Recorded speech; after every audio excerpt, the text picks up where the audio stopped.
Hi friends, it's Lynn from My Pixie Dust Diary.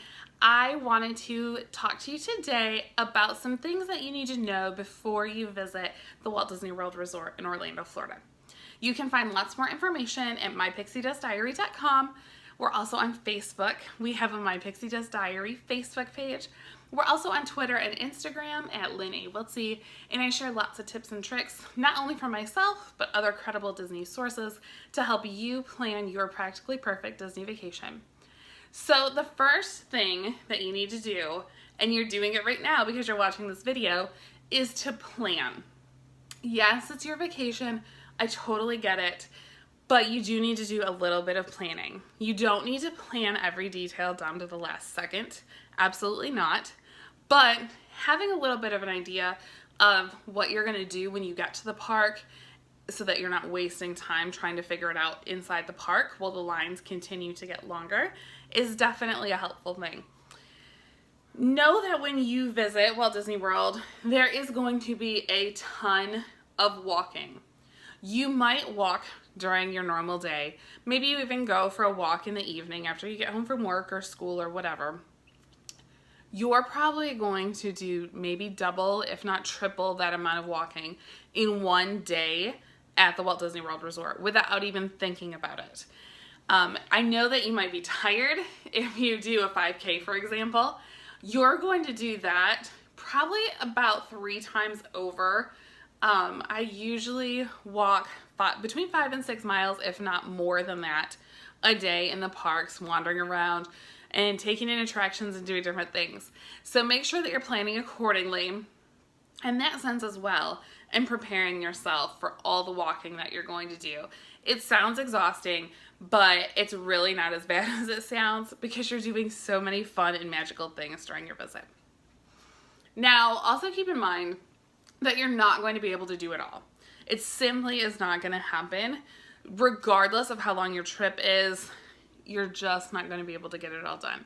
And the beauty of visiting Walt Disney World is that you can go back to do it again and do different things, and they're always changing things, so there's always new experiences for you to try out. So make sure that you know going in, you're not going to be able to do it all, and set your expectations accordingly. Make sure that you pick out your top 5 things at each park that you're going to visit and hit those first to make sure you get those done.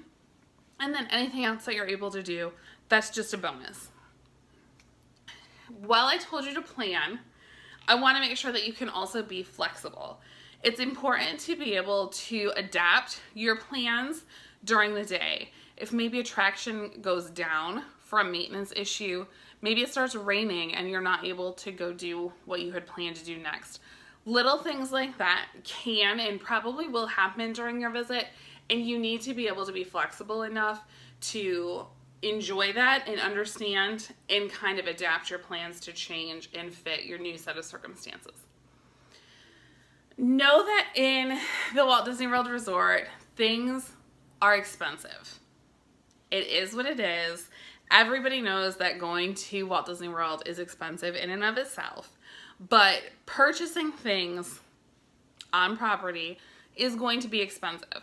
So make sure that when you're planning and budgeting, you allow accordingly if you're going to give your kids a budget for souvenirs, or even yourself knowing that you're going to bring things back home for people who couldn't go or whatnot. There are a few ways that you can save money. I've shared a few over at mypixiedustdiary.com, but one of the biggest ways is to bring your own food and drinks into the parks. Disney allows you to do that as long as they're not in glass containers and you can't bring alcohol, are the 2 biggest things that are not allowed. You can bring in your meals. There's plenty of locations in all the parks to just sit down, enjoy your meal, and kind of recharge a little bit without having to spend all that money on food or beverages in the parks. Know that when you're visiting Walt Disney World, it's completely okay to rest. You don't have to be going from the time you wake up in the morning until you fall into your bed at night and then do it all again the next day. It's okay to take time and have a pool day. Totally okay to spend your day at Disney Springs and just wander around and take it all in. It's completely okay to go back to your room and take a nap during the day. All those things are okay. Nobody says that you have to be up and going and doing the entire time that you're there. There are a lot of small details throughout the Walt Disney World property that you might miss if you're rushing from one thing to the next. So take the time to slow down a little bit and just enjoy the moments.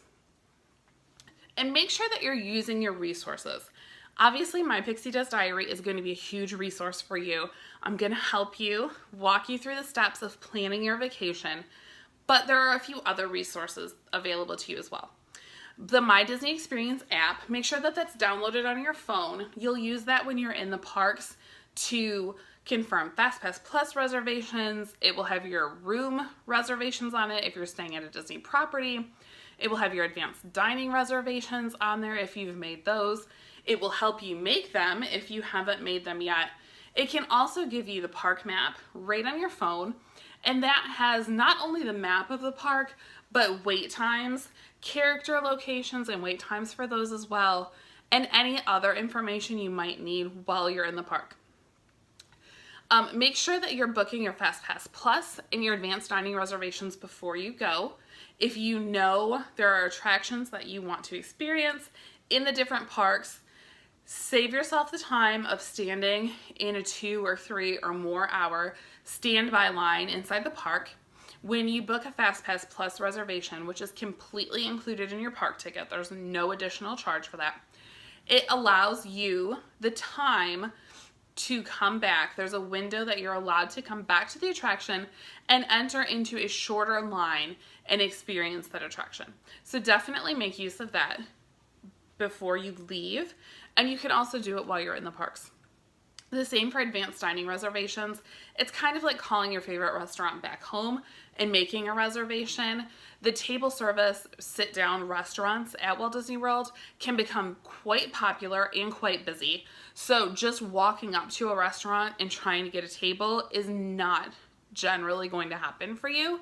You need to make sure that you're calling and getting advanced dining reservations. Those are just a few of the things to think about before your Disney vacation. And like I said, you can find more information at mypixiedustdiary.com. You're always welcome to message me or leave a comment, and I will help you however I can. And I hope you guys have a magical day.